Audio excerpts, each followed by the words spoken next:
the true philosopher is morally obliged to go back into the cave at the risk of his own life. And Plato even describes it in that book, that the people who believe in the shadows might want to kill you. They will want to destroy the person who comes out saying what you thought was real is fake. And so to do it literally doesn't work. If you give people direct facts, it never really works, because that's not what they need.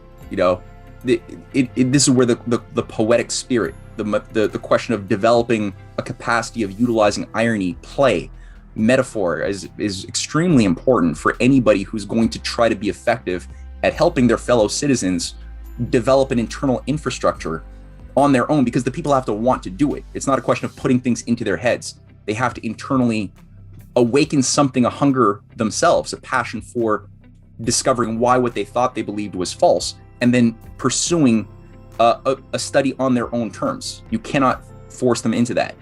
So that the only way to do that, and this is why people like their good teachers, right? I've had maybe a couple of good teachers in my life, but what makes these good teachers is that they actually cared. They treated the students as if the students had a soul and could discover things on their own. They didn't just feed them answers and tell them get the right answers on the test. They were being playful. They were treating people like human beings. So that's what we all have to just get used to doing and practice getting better at it all the time, and have patience for, like Jesus said, forgive them, they know not what they do.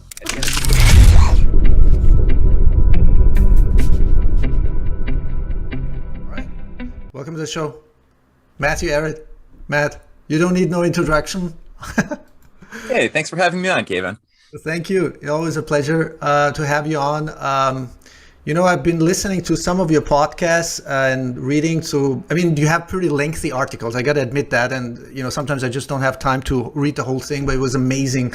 The last couple of articles you wrote, which I reposted on, there's some specific points which really touches me, because it's, goes to the root of the whole, what do you call it, controlling power structures. Like who's running the world. So the listeners who've already listened to you, they know you, but we don't need to go into depth, like what do you do. But one question, why do you do I know it's your work and it's your passion, but is there an intention behind that? What do you do? The way you explore things, you research things, you write up things, you summarize things. What's your intention? Why do you do that? That's a great question. Not a question I've thought about too much, honestly. So I appreciate it. I think overall that we all have a responsibility in that with knowledge. It's a cliche, but I think that with knowledge comes responsibility. And I think that in the course of my journey, I have had a set of experiences, a set of questions, a set of discoveries that have occurred to me along my personal path that I believe has given me a certain sense of some elements of causality that are of value, that I have something valuable to say, which people need to hear. It's almost as if, like we're if you know something about anatomy and there is a surgery happening, and you could see that the people who are trying to do the surgery don't know what the hell they're doing, and they haven't learned the basic fundamentals of anatomy, and they think that they know things that they don't know. Your job, you have a responsibility to go in and try to save the patient, to intervene, to help them understand that, well, wait a minute, you thought you could do this with chopsticks, but actually it would help if you, use this equipment here and maybe think about this differently.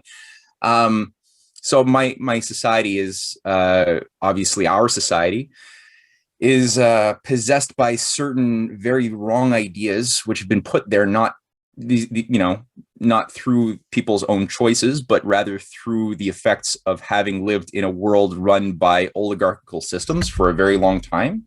And when I began waking up myself and my personal set of experiences that sort of got me out of, or at least partially out of Plato's cave, I don't think I'm enlightened in any way. It was really about 18 years ago when I was beginning to do work on a documentary. I was in university, and it was touching on some elements of 9/11. And I had to do a bit of research, and that had me, watching some lectures and documentaries and reading some material that persuaded me very, very concisely that this was a giant, what we were being told was a fraud at the very least. It took me a while to sort of start piecing together, well, then why why would that happen? Why would a government that I thought was a democratic government, I'm in Canada, but pretty much the same thing, kill its own people in the thousands and then cover it up? The amount of control that would have been required to do that and then keep covering it up for years was astounding. And it was at a certain point that I realized, since I was studying, my focus was on the arts.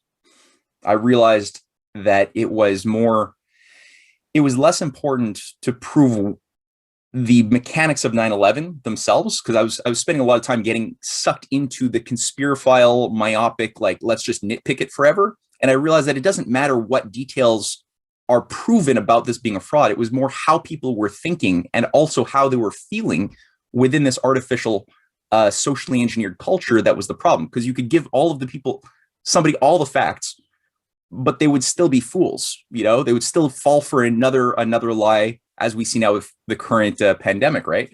I mean, a lot of the people who are currently just eating up the mainstream narrative of like what is really going on. Why did we shut down civilization for 2 years? There were people who were anti-war in Iraq. Many of the people who are believing the current garbage believed in, they believed that 9/11 was an inside job, and yet many have just completely, their quality of thinking was not addressed. So, that's pretty much my intention, is to contribute something back into human society's zeitgeist in such a way that people can avoid being fools at a time when it's very important to not be a fool, because that'll get everybody killed. And hopefully, I believe that humanity's destiny is something very beautiful. I think we have in our cards, wired into our nature, the capacity to be one of the greatest, most beautiful, brilliant species ever seen, at least on this earth. And to actualize that will require certain recognitions of suppressed elements of our history, which is also why I focus a lot on history and producing the books and writings that I do. Fascinating. Matthew, the reason I'm asking is because sometimes I had those conversations. It's not only me, but maybe know this from yourself. This is what I love about you. In between, your lines, or in between your talks or episodes or interviews, you always say, you emphasize the creative potential of the human being. In just paraphrasing, in short. And there were moments in my life when I'm like. And I've been, like yourself, maybe not that deep like yourself, like especially historically, but going really deep into the rabbit hole. And then after years or even some decades, you look into the mirror or whatever, or you have some conversation like, sometimes I wish I wouldn't know all this, because it makes you crazy, and especially you feel like a real outsider. You feel like a outcast, or what do you call an isolated person, like a total lunatic. Conspiracy theories, not to mention, where's this terminology comes from the declassified documents of CIA and FBI. But on the other hand, it's fundamentally important to understand the cause. And I think this is what you do. This is why your work is so fundamentally important, because before we talk about the creative potential, the solutions, the focus on the solution, this is why, we are so obsessed with Bitcoin, we, the Bitcoin community. This is why, I told you last time, it's so important for me that you get in touch, or you somehow this is why I asked Jeff Booth, but I think he couldn't make it today, which is on short notice. I wanted him to have at least for half an hour or so together with you together. So, you sort of, I think you would, be a perfect complementary to one another,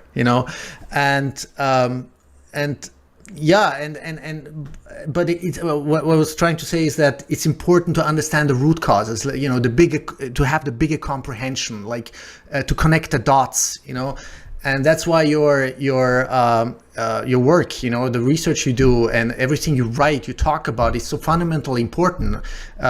Because I have the feeling that people, especially lots of people who might be listening for the first time, or might, get in touch with these topics for the first time, it's a little bit too much. They can't handle it because their worldview, I don't know whether Professor, what's his name, Dr. Matthias Desmet, from Belgium, about the mass formation. Didn't you talk to him? Am I mixing? I've never spoken to him, but I've listened to his podcast or his interviews, and yeah, he's his insight has gone viral in a good way, I think, and it's giving people an extra edge to understand the sort of mass hypnosis, which has really spread around the world. And by understanding it, you're better able to, put a name to it, identify it, and remove yourself a bit from that. Very important. So I'm glad that his ideas are spreading. And sure enough, if you read the writings of a lot of the very influential social engineers, who in many cases, if people get turned off by the term conspiracy theory, and as you pointed out, it's become a bit of a bad word by design. All of human history has been shaped by intentions, goals, and ideas, with people with power working together for common interests and common ideas, whether for good, because sometimes conspiracies are actually good. They're not all bad, though people will often define them that way. And very often for evil ends, the enslavement of the masses, the keeping of the masses in Plato's cave, believing in shadows, so to speak, metaphorically. Now, one of the key figures behind a lot of this in the 20th century has been Bertrand Russell, who was a leading social engineer who put a lot of his ideas into motion as a upper level manager. And he made a point that in a proper scientific dictatorship of the future, and he was writing in the 1930s at this point, that the masses, the vast majority, will have very strong convictions about a variety of things, but they will not know where their convictions came from, because we put them there, is what he didn't say there. His ideas were really applied vigorously after World War II. Him and, he even put out a book called The Scientific Outlook, where,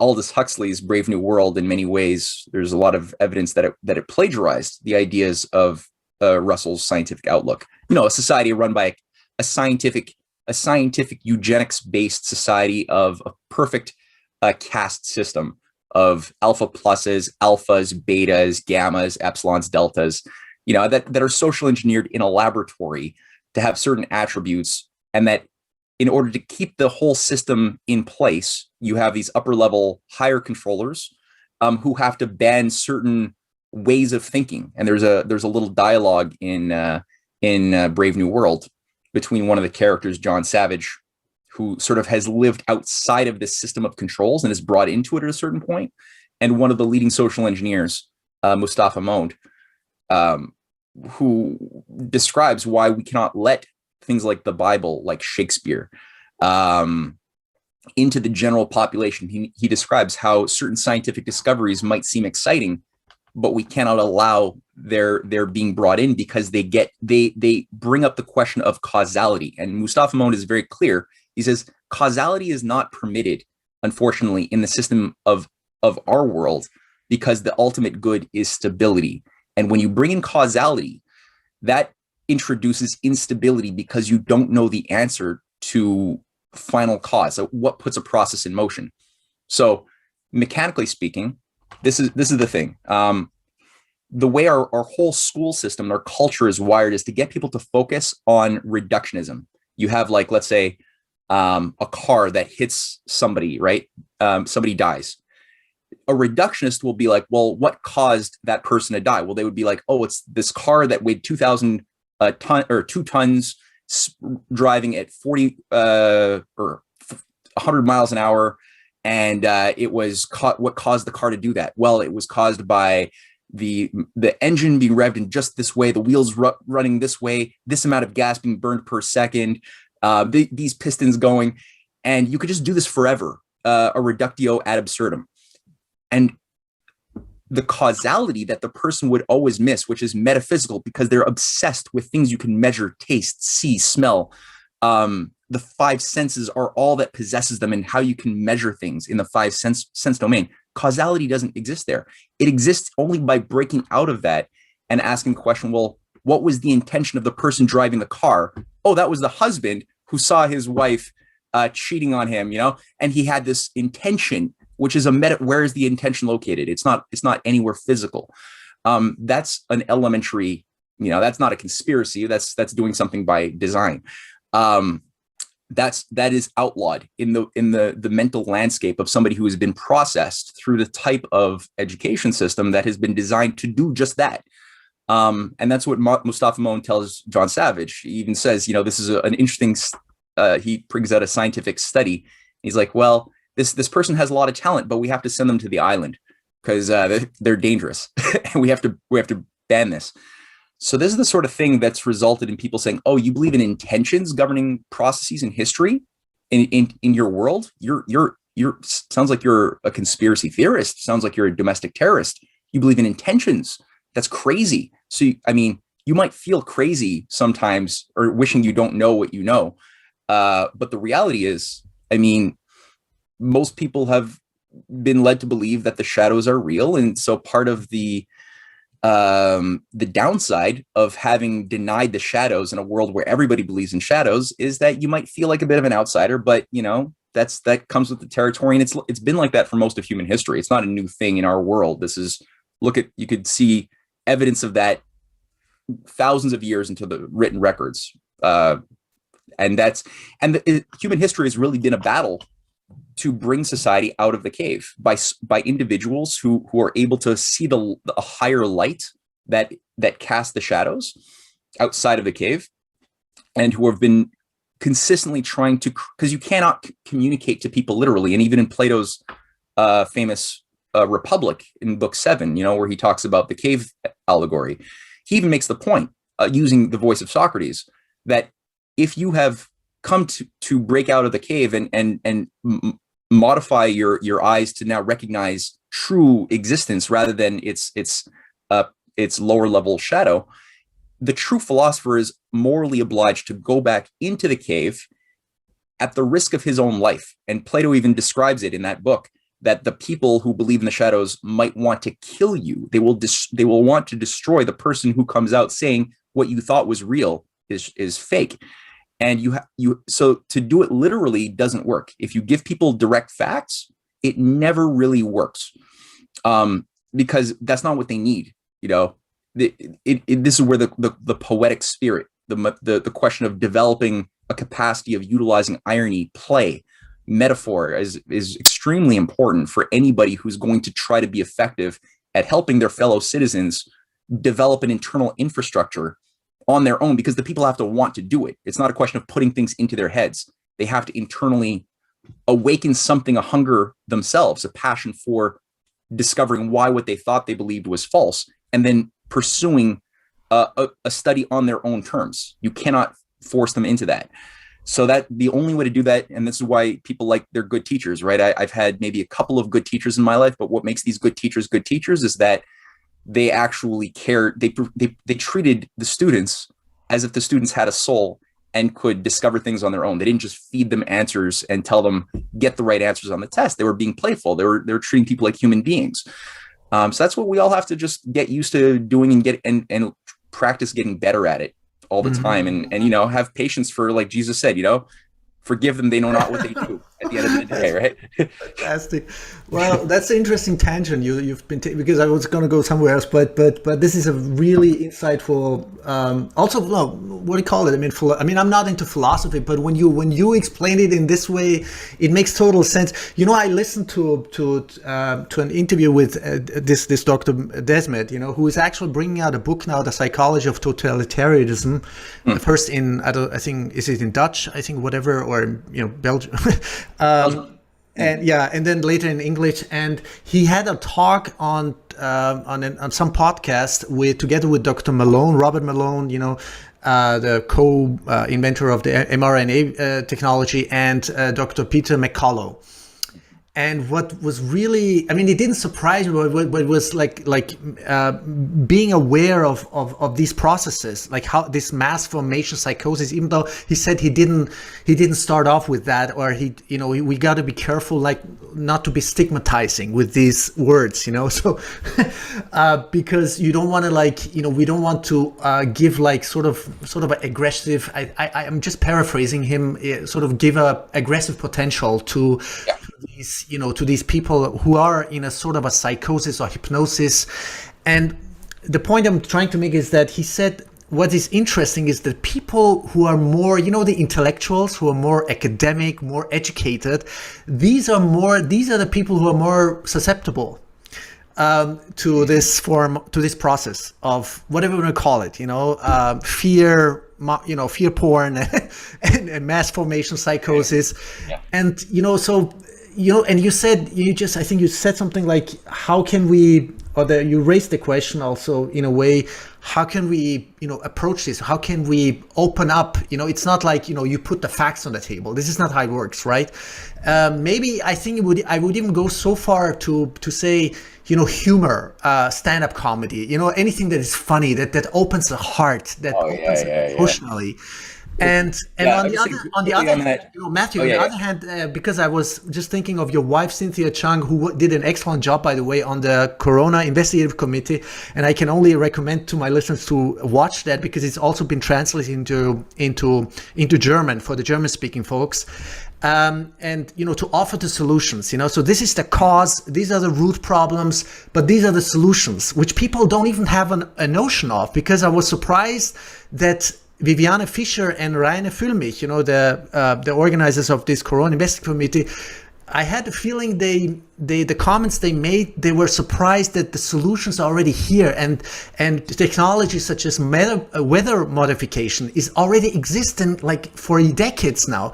And I'm like, how do people like these people, who are like so knowledgeable, don't know about this, But it's good, then now it's in the open and people are now going to start talking about it. So yeah, I just wanted, to tie this together, everything. Absolutely. No, it's great. No, the 2 points that entered my mind based on what you just said. Number one, on humor. I think that anybody who has not watched some of JP Sears, he's somebody who makes these brilliant videos on YouTube, on BitChute, everything, from California. Watch it. It's brilliant. And what he did in this little 5-minute skit, where he has himself playing a couple of actors at a swimming pool, and one represents this totalitarian Gestapo-like character demanding his what do you call it, a vest, life jacket. They're like, "Where's your life jacket?" And he's like, "No, I'm good. I've taken swimming lessons. Thank you." He's like, "No, you can't go in the swimming pool without a life jacket." He's like, "Well, it's very shallow water. I could actually, I can't drown in it. I'm taller than the water, and I've taken swimming lessons. I'm good. Thank you." So he just goes on polemically, and there's a series of videos actually where in the next one something happens a few weeks down the line. The guy's now wearing a life jacket finally, and the same character, the same little Gestapo guy is there when he wants to go into a swimming club, and he's like, "Where's your second life jacket?" He's like, "I already have a life jacket, thank you." And this person has like 3 life jackets. But what he does is it bypasses the domain of your logical sentinels, and it strikes at a domain that is deeper and funnier and has more impact, I find, than reading a book about the logic of why COVID is a fraud or something. I hope by saying this I didn't get your video striked, by the way. So just on that point, humor, yes, definitely vital, and that's why Jonathan Swift as well, with his polemics and satires in the 17th century about eating babies. He didn't himself actually believe you should eat babies when he was talking about his modest proposal. He was polemicizing in Britain. He was against the totalitarian depopulation agenda of the British aristocracy that was pushing a program of mass enslavement and famine by design, which was resulting in mass infant mortality. And he was saying, well, look, if we're going to do this, we might as well come up with some great creative recipes to do something with the babies. And I mean, this was powerful stuff. What he did, he eviscerated the entire ruling establishment's immoral ethic, and he did it well. It's hilarious and disgusting and hilarious, but really good. So anyway, these things stand the test of time, and they're vital. On Cynthia, and her work at the coronavirus committee, I agree with you. I was quite surprised too that there wasn't more awareness that many of the discoveries that we have access to are they just did. People don't know. Even very well informed people are not aware that that these things exist, or what if they are aware, they are only aware of their negative application of the atom and of the use of weather modification. Obviously, we know that a tool is a tool. A hammer can like build your house or kill your neighbor. The question is the knowledge of the atom, the knowledge of ionospheric weather modification is not going to just disappear. It's not going to go back in the bottle. The question is, are we going to have a society of wisdom that utilizes these things for the benefit of nature and of human beings? Or are we going to have a society of enslavement that will use these things to destroy and hurt human beings and nature? And so, yeah, a lot of these things, people are freaked out about overpopulation and limits to growth. And Cynthia did a great job just destroying the argument that we are overpopulated. Yeah, really. You know why?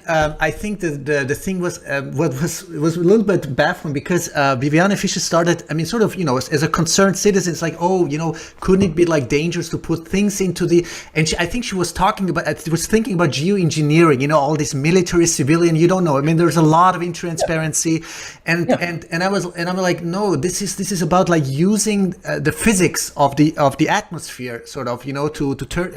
We're not putting any whatever like chemicals or toxic things into the. And so I think there was either she misunderstood or she thought, oh, this is like we're affecting like the whatever the climate, the weather, or the air that we breathe. So. And then, she talked. I mean, she presented it like fabulously, like all these other technologies. I mean, at least when it comes to the publicly accessible knowledge and technology, I mean, first of all, it's totally underfunded. We know that. Otherwise, we would be so advanced, even in the nuclear technology. Not to mention plasma technology, fusion technology. I mean, who knows? And this is the thing I also wanted to talk to you about. But we can take it one step at a time. Like you talked about this the military. You often talk in your article about the, I don't know what it's called, whose acronym it is, like abbreviation, like military industrial think tank media complex or financial complex or whatever. That was Ray McGovern who came up with that one. Yeah. So it's always the question like cui bono, who benefits, who controls it, how much transparency is there, how much like top secret stuff is there going on. I mean, how many trillions and trillions of dollars. That's why it's important to have you talk together with Catherine Austin Fitz, who is an insider whistleblower, who brings out the Solari report, and who is like a total insider. But I think it would be really beneficial for the population, for the audience out there, for the people out there, to connect these dots, especially with Cynthia and you.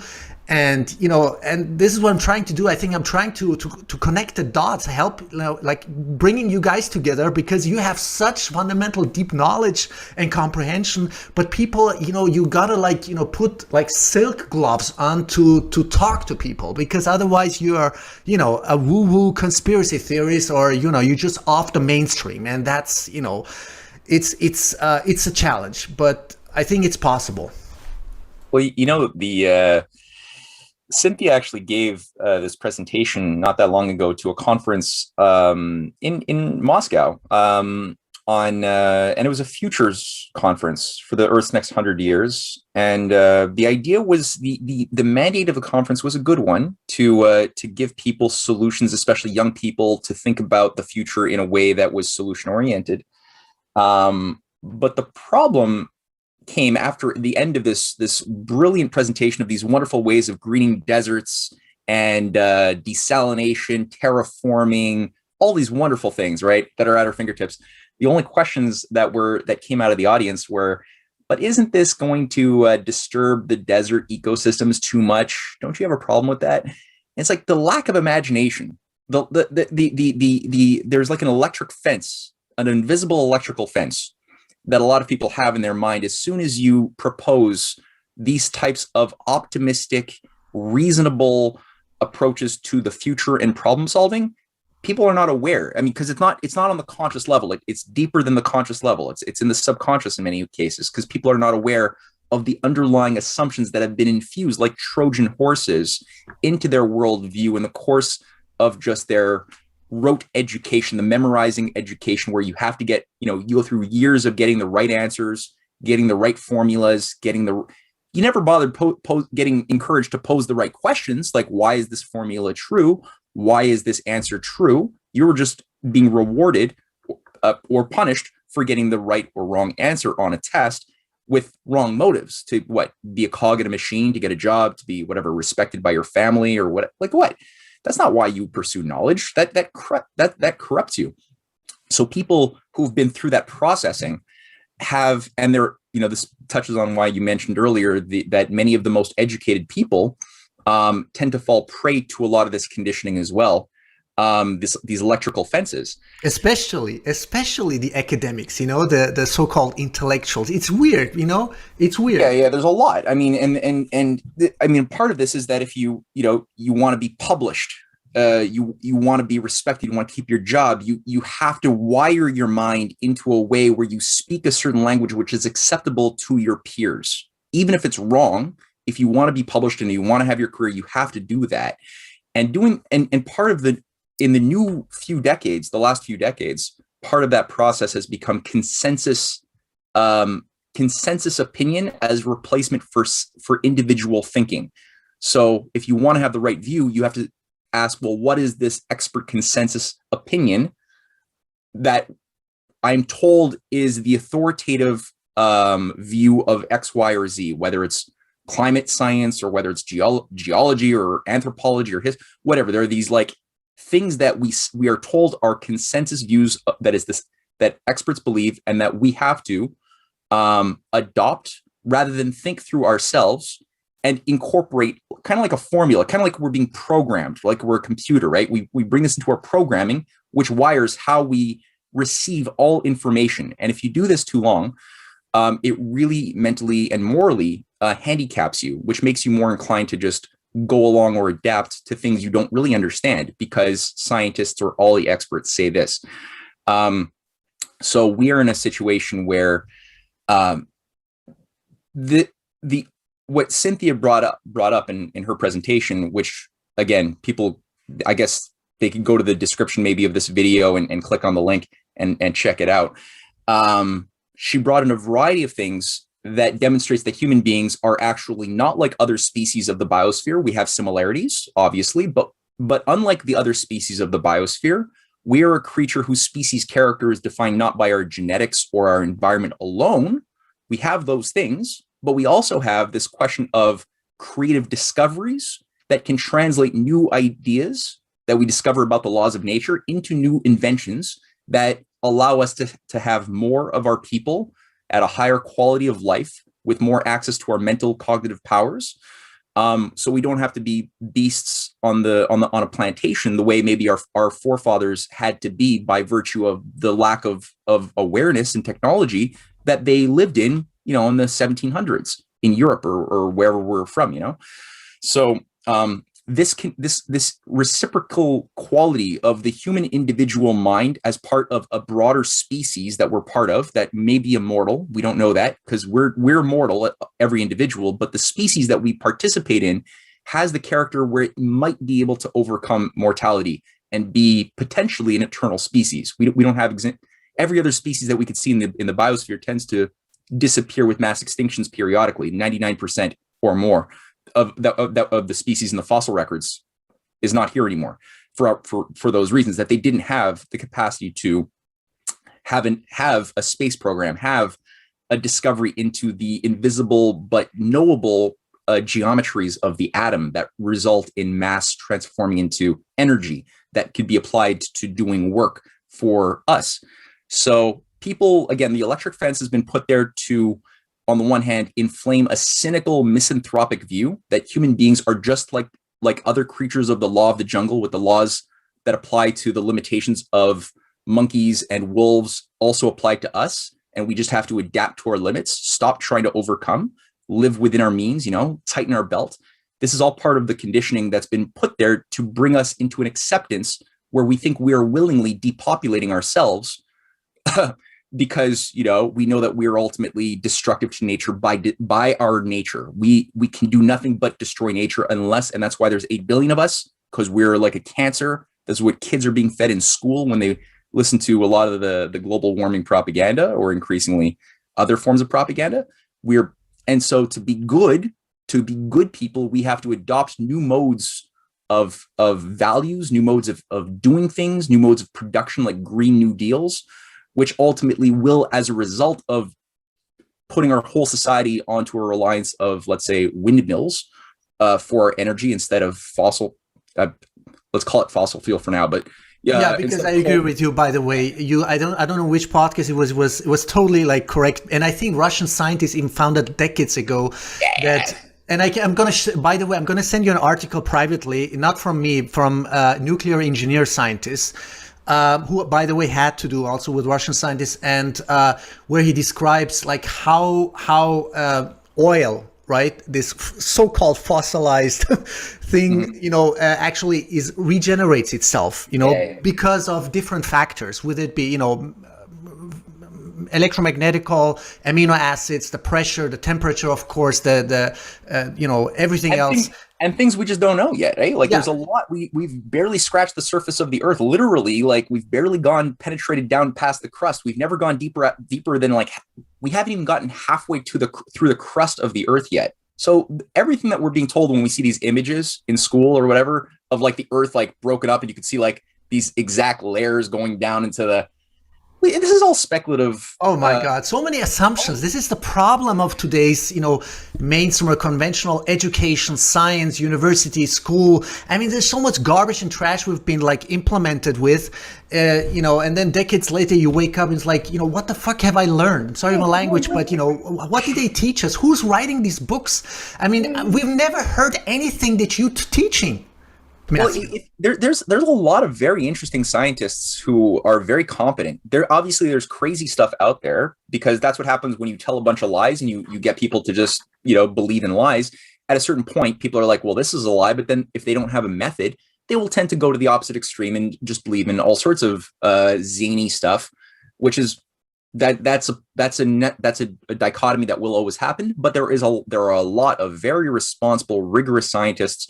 Many of them are I find, working along with the Electric Universe network. It's sort of like a loose umbrella organization of different scientists, engineers that have been working together to break free of the standard model cosmology. I love that. Yeah. So it's finally allowed to question the very narrative, the very, whatever assumptions, principles that that's the problem. This is why children don't grow up, like asking questions, Yeah, exactly. Just ask, get that childlike, because a scientist has to have that childlike quality of awe. If you lose that with arrogance, thinking that, our formulas have allowed us to predict or exactly when the universe is going to end, or when Andromeda is going to smash into the Milky Way, or the exact split picosecond at which the universe was formed 13.72138.4 billion years ago. I mean, the amount of arrogance to say with the language of certainty that we get by listening to a lot of these modern physicists today who have been put through the system, it kills your childlike awe. Because no, honestly, we barely know anything. We know some things, sure, but we barely know anything at this stage in the game, and we never will know everything. We're always going to just increase. See, the thing about human society, I think that the best metric, because people are like, there's no universal values. It's all subjective. It's all based on what's useful to your particular culture in time. There is nothing truthful beyond your subjective, personal, cultural, relativistic experience. Bullshit. If you look at every culture, we are all going to die. We all live in the material universe. We all need water. Whether you're African, Chinese, whether you're American, whether you're 1,000 years in the future, 1,000,000 years in the future, 1,000,000 years in the past, I don't care. You need water. You need to access and increase the abundance of water. There's certain things you just need. Okay. And in the course of problem solving, the ratio of your knowledge, of humanity's knowledge versus what it doesn't know, is going to change, right? So You'll always be able to increase the ratio of what you know to what you don't know. But there won't be an end. There won't be a moment where the game is over and we're like, okay, now we've completed the video game. We know everything. Now we're just like automatons who are perfect beings with no more challenges. That'll never happen. And that's the great thing about being a human being, is we can participate in this process of creative, dynamic problem solving without any boundary conditions, because as far as we can tell, there is no scientific evidence that the universe in space or in time has actual boundary conditions outside of which there is no universe, or before which or after which in time there is no universe. Anybody who tries to show you a model of the universe, which is like a big bang and then a big heat death, you're right, bounded in nothingness before and after forever, or outside of which, because it's like if it started, it means that there's boundary conditions like a balloon, outside of which what? Nothing is containing something. Exactly. And Matthew, it's the thing, we've been bombarded, indoctrinated from childhood, like the Big Bang Theory. I mean, come on. What if it wasn't a Big Bang? What if it's still a whoosh? What if it's still expanding? I mean, why does it have to be a Big Bang? Why couldn't it be just, this is, again, it's so many assumptions, the scientists and the teachers and then, they adopt it and then they make these assumptions on these, I would say, false assumptions, but it's a problem. If you want, part of it is this absence of paradox, because by being focused on trying to get the right answers all the time, you lose the ability, the instinct, which is a natural instinct one should try to hone, of looking for paradoxes. This is a wonderful thing humans do, and this is what, if you read Plato's dialogues, they all are honing your spiritual muscle to zero in on paradoxes. What's a paradox? A paradox is where your particular perceptions or assumptions break down when mapped onto reality. So we have a mapping of reality based on certain hypotheses that allow us to navigate and make sense, as physical limited beings with boundary conditions as we move through our space and time, right? Like early on, we're babies. It's a discovery when we realize this thing is something I can control. At first it's like, whoa, this is weird. So you map as you grow, and sometimes when you discover, oh, I thought I understood this thing, but I didn't. I actually, the universe responds differently to what I thought. And that's a great thing to discover, because now you're free to come up with a better hypothesis that resolves a problem. Now, with the Big Bang thing, for example, there's a fellow named Halton Arp. Okay. Halton Arp was a leading scientist, a leading student of Edwin Hubble. Edwin Hubble, by the way, who discovered, he's attributed for having been the person to discover the redshift. When we look at other galaxies, we can see either a red or a blue shift, which you can interpret as being an optical Doppler effect. Okay, you can interpret it that way, but did Hubble say that that's what it was? No, he said that you should be very wary. That could be one possible interpretation. Oh, okay. Oh, right? Does it mean, just as a short question, does it mean that, there's this theory that there's so much we cannot see with our eyes? There's a very narrow field within the spectrum with which you can see. Is that like... what it is implication, or no, what it is, the Doppler effect is something we usually encounter audio wise when you have like a train coming at you, is what the example we're often given in school, and you have a certain compression of sound as it's moving towards you, and then as it moves away from you, you have an elongation of the sound waves because it's now moving away from you. Oh, gotcha. So the same thing could be said. Okay, light is also a function of waves. You have these spherical waves with frequencies that exist, as you just pointed out, outside of the visual light spectrum, of which is just like one octave, right? It goes deep into the ultraviolet and X-ray and gamma ray, and it also goes into radio waves, microwaves beyond, that are very long wavelengths. So that we don't see with our eyes. But so the interpretation was that, okay, well, when we take light from different galaxies and we put it through a spectrometer, we could see the sort of chemical distribution, because each chemical or each element on the periodic table has a certain emission spectrum that is like a fingerprint that that, okay, I'm looking at carbon, or I'm looking at helium, or I'm looking at whatever. So you can sort of get based on the emission spectrum of light. So that's something that's just interesting about matter. Already early on, it was discovered over a century ago that there's a relationship between matter and light. In that sense, there's a configuration that tells you something about the inner configuration or geometry of how the nucleus is organized. Is it just random, right? Are the protons inside of the nucleus, are they just randomly distributed, or are there specific configurations according to the qualitative identity of each atom? What about the electrons, right? What determines the orbital, the geometry of the electrons around the nucleus? Is it random? Or is there a specific correlation between the positive forces inside and the geometry of where the electrons can go, right? So that's just an interesting question. Yeah, and by the way, we never asked like our teachers. I never asked like what is an electron, because we always work with that assumption. It's a particle. It's like okay, thank you. It's like okay, accepted.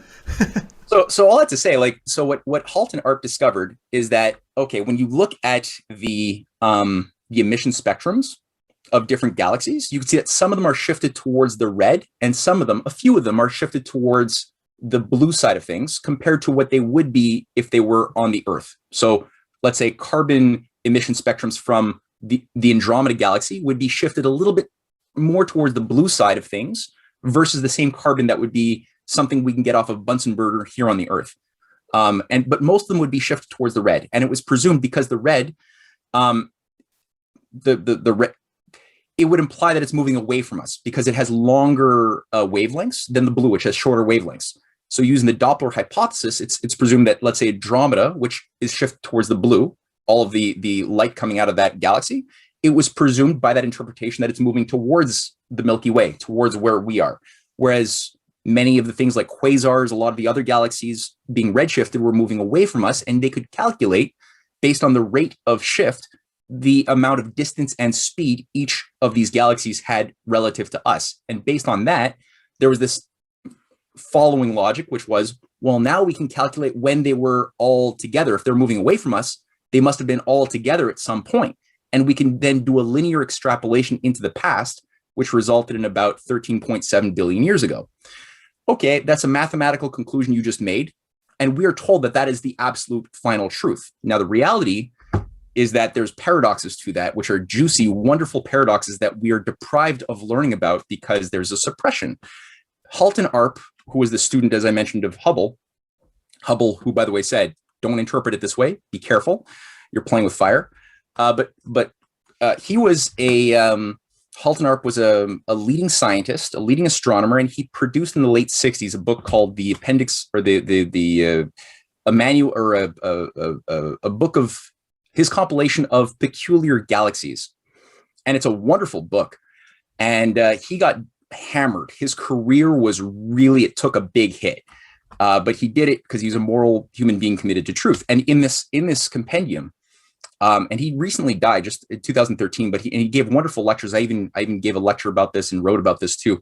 You could see the images of various galaxies that have different redshifts of a very high degree. Like they would be thousands of light years apart, but yet they are connected by filamentary structures, even though the redshifts are so different. And there's often a statistically anomalous amount of quasars in between the filamentary structures connecting a lot of these galaxies. They're usually Seyfert galaxies. And the quasars, we're told, they're the highest redshifted entity in the known universe, meaning they must be the furthest away from us. Now, according to what Halt and Arp is saying, no, because they're physically connected by obviously physical connections, they must actually be much closer both to themselves as well as maybe to even us than we realize. And that there is an intrinsic redshift. So the redshift is not a sign of Doppler effect. It's a sign of something intrinsic to each galaxy or quasar that is more indicative of its phase of evolutionary development, like an embryo. So the younger it would be, like the quasar, would be seeded from a parent galaxy. And the space-time within that galaxy, it's like a space-time field, would have an earlier phase of evolution to it, indicating a certain effect of a more redshifted light system, whereas an older galaxy would be moving more towards the blue, implying that in our particular galactic cluster here in the Milky Way, because we're part of a galactic cluster of many galaxies, the only one that has a blue shift relative to us is Andromeda. So that would mean, in opposition to the nihilists who say there's no point of existence because we can calculate when we're all going to be destroyed by Andromeda slamming into the Earth in about 2 billion years. No, it actually means that what we're looking at with the blue shift of Andromeda is that's our parent galaxy that the Milky Way was generated out of, and it totally shifts what is space, right? What is this space between planets, between suns, between galaxies? It's actually this very, very living, vibrant, like ocean of substance. It's not the absence of substance. It's something that is in harmony with our souls, that we can contemplate, that we can investigate as we ourselves also embark upon a mental and also later physical exploration of that process that creatively birthed us as individuals, and birthed our planets within suns, and birthed suns within galaxies, and birthed galaxies within other more developed galaxies, in a process that we still have a lot to figure out. It's highly fascinating because there's a theory, because of the data astrophysicists have gathered, or I'm sure there's a lot of data that still are, I don't know, not publicly accessible or suppressed or whatever. But there's this theory that in the next, I don't know, decades, and as you mentioned, we are part of this what do you call it, spiraling one spiraling arm of this galaxy, of this galaxy, right? And it seems to be that billions, you said like like 4 billion or 13 billion years ago, the Earth, this tiny speck of dust, was like much further away from the center of this spiraling arm of this galaxy. And now we're much closer. Well, you can see that, like literally, this is evidence, all right? So we're much closer to, and we're being like, by exponential speed, like being sucked more towards the center of this galactical arm, which I don't know what does mean. I mean, does it mean like in some time, whatever, in 50 years, 20 years, in 100 years, in hundreds of years, we're going to be sucked into the center because the gravitational forces are going to be so strong that this speck of a dust, the Earth, with all the other planets, going to be sucked into, because maybe it's just a natural cycle of the universe, or all, the cosmos, or all universes. Like I'm getting at? Yeah, well, look, I think that there's definitely a certain like I've heard people say there's a common theory that we're also being slowly sucked into the sun, that the sun's forces are pulling us in, and that might have something to it, that there's a certain rate of decrease of the orbit of the Earth, and maybe even of the moon and other planets, maybe. But there's also modulation. So what we also see is that in nature, it's not simply these forces of attraction and repulsion pushing and pulling within empty space, which is sort of the consequence of the Newtonian tradition, which has been a bit of a perversion of science, I would say, which postulated, in the early 1700s, that what is fundamental is matter and space, and between this empty space there is this. We have formulas that can calculate the relative rates of attraction and repulsion of things that just have these forces at. But what would you call those forces? Are those magnetic fields, gravitation? Because what is gravity? Here's the thing. Newton's formulas that we attribute to him, like the inverse square law is a good one, are actually derived from the previous works of Johannes Kepler. And Johannes Kepler was an incredible Pythagorean Platonist, a modern Pythagorean in the best sense of the term. He was not a numerologist, but he believed and understood that there was a certain harmony of existence, and that man's mind and God's mind have a certain harmony. That's the essentials of the Pythagorean sort of view. But he was also there are irresponsible Pythagoreans who get a little bit too caught up in numerology as well.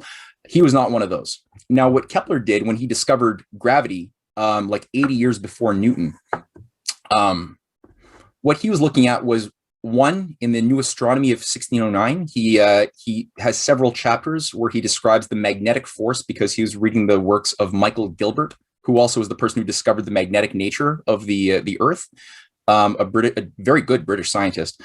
And Johannes Kepler was pursuing this as he described it, a magnetic fluid that is emanating out of the rotating sun at the center of our solar system.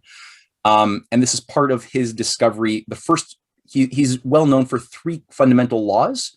The first two in his New Astronomy, where he postulates the magnetic hypothesis, is where he discovered the elliptical nature of the planets, which is not an easy thing to do in those days. There was no satellites, right? So he discovered the elliptical nature, and as a consequence, the equal areas, equal times law, so that each planet, you could take any two moments that are the same amount of time anywhere on any planetary orbit, and find that the area swept out relative to the sun is equal, right? Equal areas, equal times.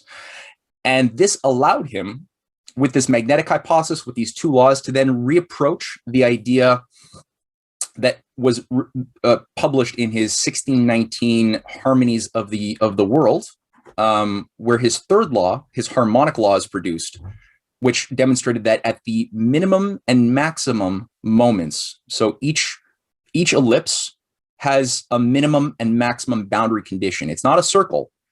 Everything is the same at every point on the circle, which is the only way people had known to do things before Kepler did what he did.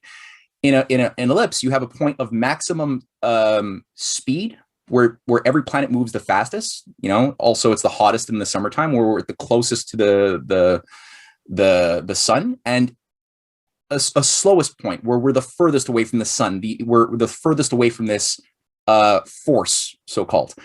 Now, that is something that it's called harmonic, because he discovered that there was a certain relationship that is in accord with the proportions that we can find on a well-tempered musical string, which produces several octaves, where we could find the geometry, the divisions on a string that produce the harmonic sounds that we make music with, and we've been doing it intuitively for thousands of years. You can find flutes from 30,000 years ago that have the holes designed in such a way that they are equal tempered holes.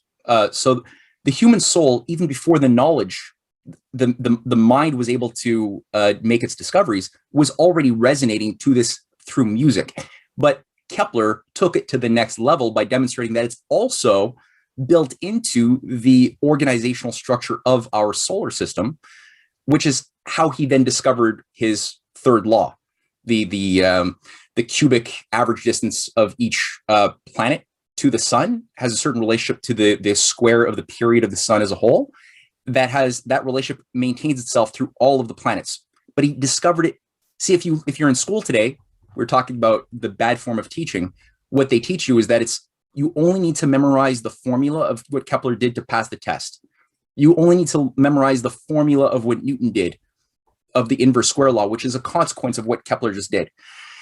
But you're not allowed to get into Kepler's mind. You're not encouraged to ever read his books, and where he lays out what are the paradoxes he was wrestling with that allowed him to generate the hypothesis that broke free of the standard models of his day, that made society able to break out of that closed framework where priesthood was controlling the terms of science and also of religion before Kepler did battle. And to this very day, his discoveries have been suppressed. Newton was a synthetic creation, by all evidence that I've seen, which simply came out of the Royal Society of London. I mean, Newton himself was a political operative.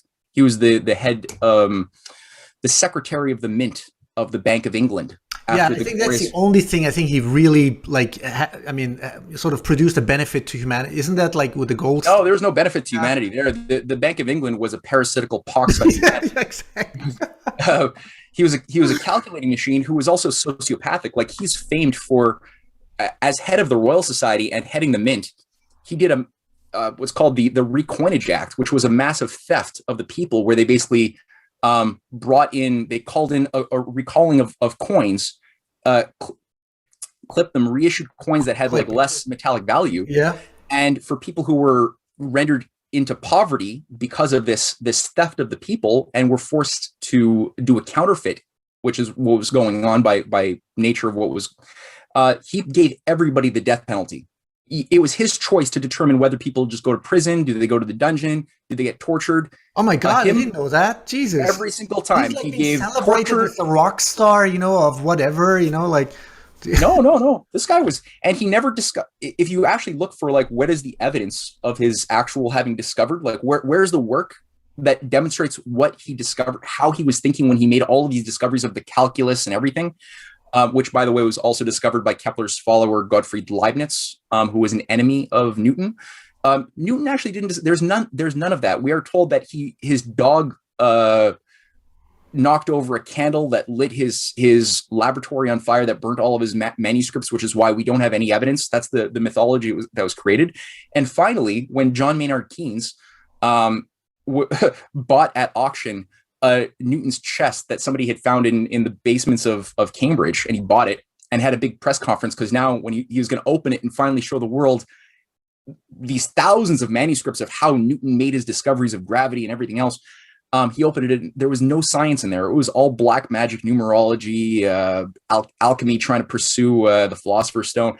The guy was a nut job, a Rosicrucian Freemasonic nut job, and sociopathic. He was by all evidence simply a synthetic shell of a nothing who was used to as sort of a marketing tool to obscure and destroy the flow of science and get people into a mode of thinking that had them memorizing formulas that they would then apply like computers instead of knowing the causes of things. And great scientists like Max Planck, I'll even throw in Einstein, even though he had problems in the modern age, any of the great scientists who really made penetrating discoveries broke away from the Newtonian way of thinking and got out of that in a more Keplerian mode. So we're not told about any of that, and all that to say to your question on the Earth going into the center of the galaxy or into the our solar system or into the sun.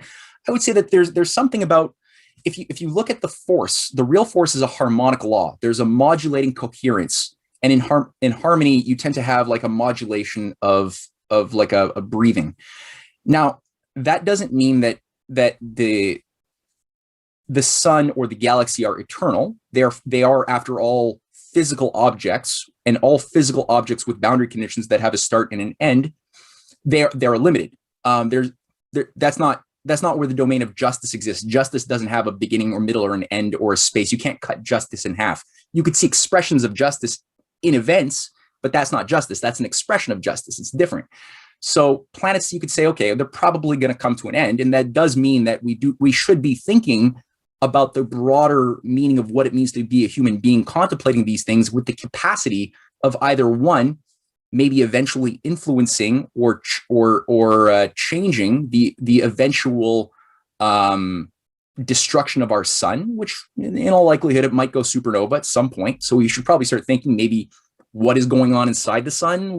Or is there anything we can do to maybe like prolong the duration of life of the sun? Or also at the same time, maybe also thinking about terraforming other planets, getting into new ways of thinking about how we can expand the growth of life and human civilization, both first in our solar system.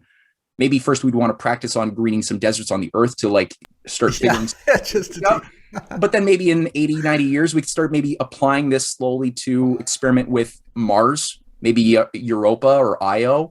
There's like over 100, I don't know how many. There's a lot of moons in our solar system with all sorts of interesting variations to explore and expand. And then maybe beyond that, thinking about, okay, along the way, we might come up with discoveries that allow us to go to Alpha Centauri, maybe, and maybe we could have that transgenerational type of intention that governs our policy and our ethic. That allows us to, when the time comes, maybe we won't necessarily be forced to be extinguished with the other planets in our solar system when the sun decides, okay, it's had enough. And maybe we'll be in another part of the galaxy, or maybe eventually down the line, in thousands or more years in other galaxies even. Who knows? I don't know. But the point is, it's a very optimistic way of thinking, which you don't get if you just listen to, if you're just watching modern Hollywood movies for the past 40 years, the majority, I'd say 99.9%, when they talk about the future, they're going to leave you subliminally with a very bad taste in your mouth about that's where aliens go to kill us. Yeah, especially when you know who funds these movies. Like, come on, Yeah, like the exactly. Department of Defense, Pentagon. It's like it's so crazy. Like the deliberate, like very agenda, like financing and budgeting. Predictive programming, yeah. Yeah, totally. So we went like into really fascinating rabbit holes. And I improvised the title. I just wrote, freedom, peace, and exponential technological evolution, or something like that for this. Yeah. And because I wanted to, I did have the intention to talk to you about money, and I would love you to maybe some other time. I'm going to coordinate this more like long term together, you with Jeff Booth, and maybe is he Canadian too, so I thought the separation of money and state, the deflationary aspects of Bitcoin, what a society, civilization can look like under deflationary money with a money, because why we're so obsessed again with Bitcoin, because it really changes everything. It transforms every structural, problem we have, especially when we separate money and state, when you finally, change the incentivization game, when we finally, we've been talking like, about education, science, technology, about this all, brainwashing. So we can like open up, we can thrive and blossom, and again, I'm totally convinced, and I know, and, I don't know what I don't know, but there's just so much that is so compartmentalized, so suppressed, especially when we talk about, the military-industrial complex, which again, your wife talked about, the suppression of technology. So this is why Bitcoin is such a, huge, and irreversible vision, because, you cannot put the genie into the bottle. It's already too late. It's 13 years past. It's not confiscatable. It's hardest, scarcest money we've ever had. There's only 21 million. It is totally decentralized and distributed. It is censorship resistant. And, now we're building layers and layers on top of it. And what I would love you, is to just, look into it, and because you would be, the perfect candidate to put this all together, together with your wife. So there's a vision I have, and I'm sure, many others have. Okay, but yeah, look, man, I mean, we chatted about this last time too. And I think that there's certainly, in my view, okay, I think that there's a very important role for Bitcoin in the world feasibly. I'm more lukewarm on it, honestly, than you are. But, I don't see it as being like a lot of people would say this is a purely, I know a lot of people who just try to dismiss this as being a purely tulip bubble scheme. I don't think that that's true. I think it could be misused feasibly, and that's a whole other thing. But I see it as feasibly playing a very important role in a good, healthy society that is moving forward in a creative way. I'm, again, a little bit more lukewarm on some of the elements around it, on libertarianism and other things. I'm okay with national banking and things like that. But that's a whole other conversation. Yeah, we could talk about that maybe in the future. Yeah, but maybe we need to start talking about, especially from Earth perspective, like what do you think about the inflation that's going on, the trillions and trillions. The system is a time bomb. Yeah, the system created to be a hyperinflationary time bomb back when the dollar was taken off the gold standard or the gold reserve back in '71 by Kissinger and George Shultz. But it was designed to blow. I mean, this system was never designed to be perpetual. It was designed to blow by those who killed Kennedy and his brother Robert in '68 afterwards. So the idea was always to do a meltdown like in 1929, which was another controlled bubble that was designed to pop in order to bring in eugenics and fascism as the miracle economic solutions run by an international bankers cabal in London and their Wall Street lackeys. That Isaac Newton himself was also a part of the South Sea speculative bubble in the 1720s that was also designed to blow. Now, Newton himself, just to show how he was himself just used, lost his whole fortune gambling off of this thing. But those who were at the top who understood the bubble were able to do a massive wealth transfer at the same time. So bubbles pop, our system is a time bomb. Yes, it is a hyperinflationary time bomb. Yeah, I agree. like, what would be, just to wrap this, I mean, what would be, like, if you could just, give a glimpse, like, into your thinking, like, what would be the the most effective, most rational, ethical, logical solution to many of these symptoms. I'll send you an article I did, and maybe you can share with your. I wrote 2 books recently, co-written with my wife. Actually, congratulations. Was it the one? I saw some kind of picture of it. Untold Histories of. Well, the Untold Histories of Canada was a series of 4 books I produced a few years ago. This is a follow-up called The Clash of the Two Americas, Volume 1 and Volume 2. And Volume 1 we published about 4 months ago, which tackled the USA from 1774 until 1890. And it was from the standpoint, as the title implies, the clash of the two Americas. So this deep state parasite, which was always there. It's not a new thing. It was always there. It's been this Anglo-American hive that never left after the revolution and has always been working to subvert from within, versus the better America, which is the constitutional America that we know and love, which every American president who dies in office, and there's been 8 of them, plus Bobby Kennedy, who is about to become president, that would make 9. They're all invoking the exact same constitutional principles of banking, protective tariffs, national credit for large-scale infrastructure development, shutting down the Anglo-American controls of Wall Street, which were themselves created by Aaron Burr's assassin, Alexander Hamilton's assassin, Aaron Burr. He's sort of the founding father of the modern deep state, who created the Bank of Manhattan, who created Wall Street in 1798. So that story goes through volume 1, goes through Lincoln's greenbacks, what Lincoln did to take the power away from Wall Street, how he funded the transcontinental, foreign policy, how he was able to work with other or how his followers like Ulysses Grant, Garfield, also assassinated, McKinley, James Blaine, the great Secretary of State, how they were able to organize with other Republican humanist leaders around the world for a system of sovereign nation states that would be cooperating under win-win cooperation and big projects with national banks that would be not controlled by the private central banking cartels. That, again, that's what Newton was part of innovating. And then volume 2 that we just published a few weeks ago has John F. Kennedy on the cover with Zbigniew Brzezinski, and it tackles 1890 until a bit of the future, going through the 20th century with sort of 6 different sections, about 8 chapters each, going through how World War I was manufactured, what was destroyed there, how World War II was manufactured, how the Great Depression was manufactured, how Franklin Roosevelt fought back against this central bankers cabal, how he took their power away. A lot of these untold histories of the US were told there. And then ultimately, towards the end, we get at how the reactivation of this principle of American system political economy has arisen once more with the the greater Eurasian partnership right now. And that's why sovereign nation states have been targeted for destruction by this one world government cabal. They want to get rid of sovereign nation states, and they want to reduce the world population, because sovereign nation states were created by the people to use as a weapon to fight against this oligarchical structure. They're trying to get us to the oligarchy has taken over many of the institutions of sovereign nation states. That's the deep state everywhere. It's in Russia, it's in China. Now, in Russia and China, they've actually fought back, whereas here we've succumbed in the West.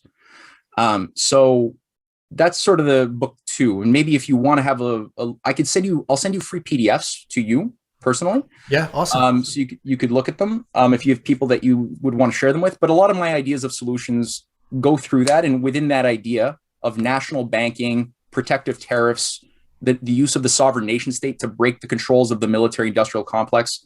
I think, again, Bitcoin might be able to I think it could very easily play a very positive role. Yeah. But that's part of my equation that I know is not part of the equation of either Catherine Austin Fitts or many of the people in the Bitcoin community these days. And she's not even Bitcoiner, by the way. She's like totally negative towards that. This is something that's mind-boggling a little bit, but it's okay. Maybe she doesn't understand it. Conversation has to happen at some point. I think she's probably honest. Yeah, I think that the conversation should just be broached.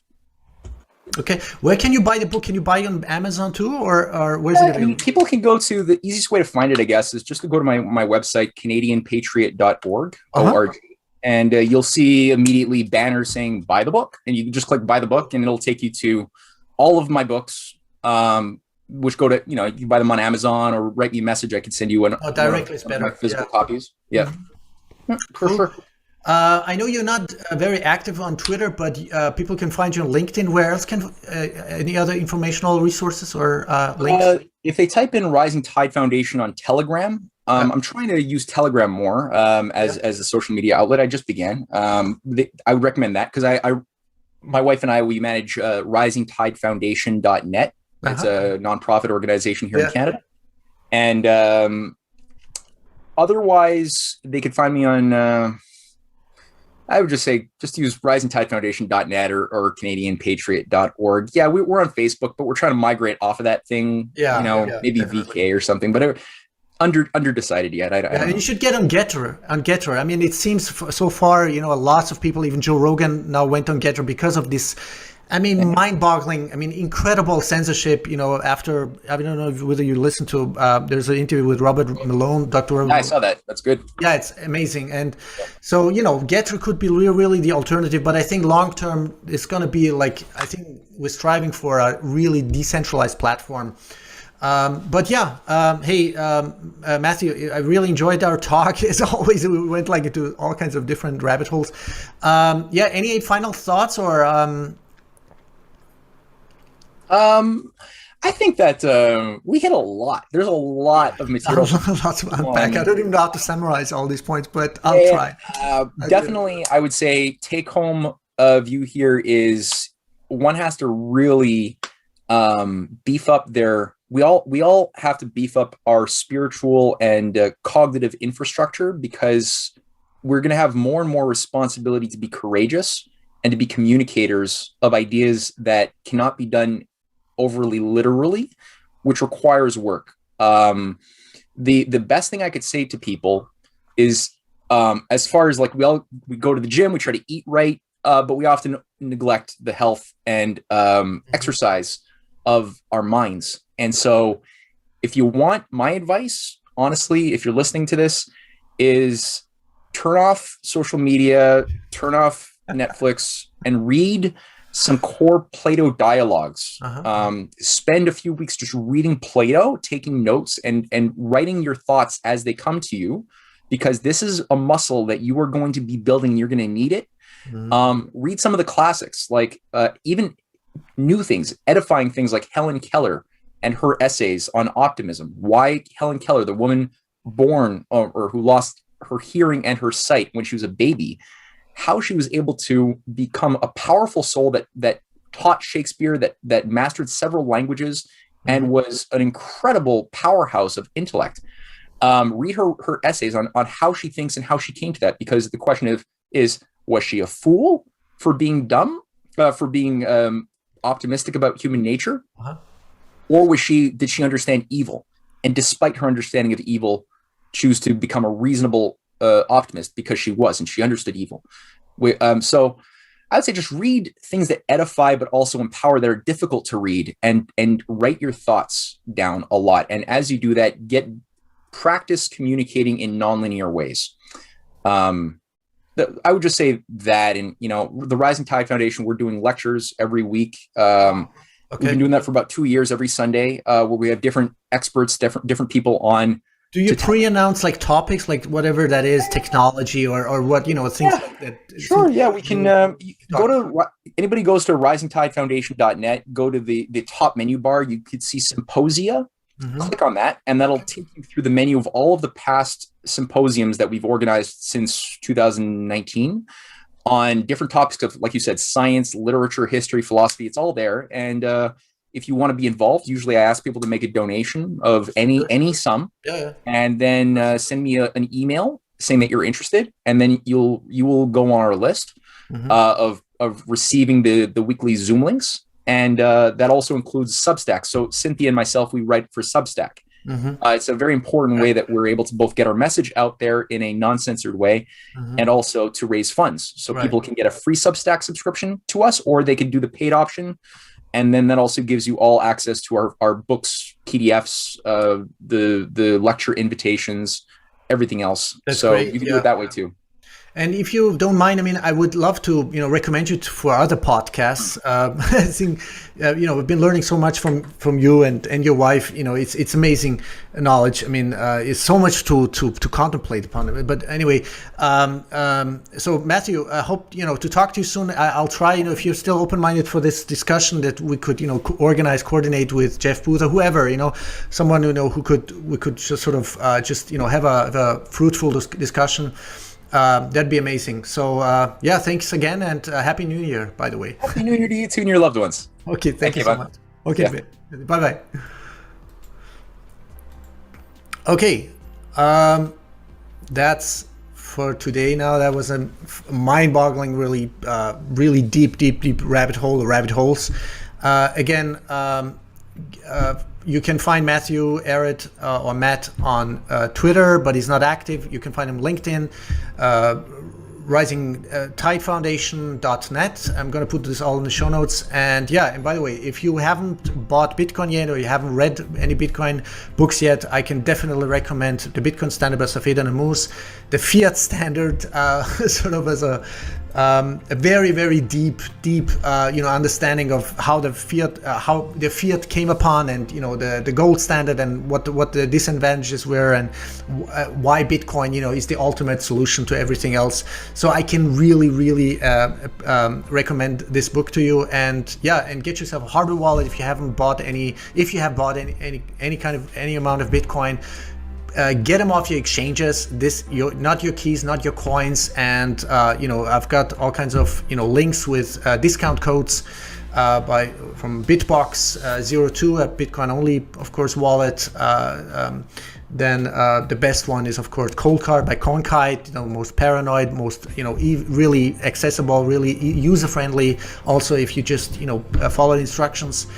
And follow me on Twitter, and if you have any suggestions or follow-up questions or any suggestions for future discussions or recommendations, or anybody, inside whistleblowers, experts whom I can bring together, for example, Matthew Ehret, who I really respect and really grateful for sharing his knowledge. Again, thank you so much again for listening, and I'll talk to you soon. My name is Keyvan Davani, the host of the Keyvan Davani Connection Show. Happy New Year, 2022. Bye.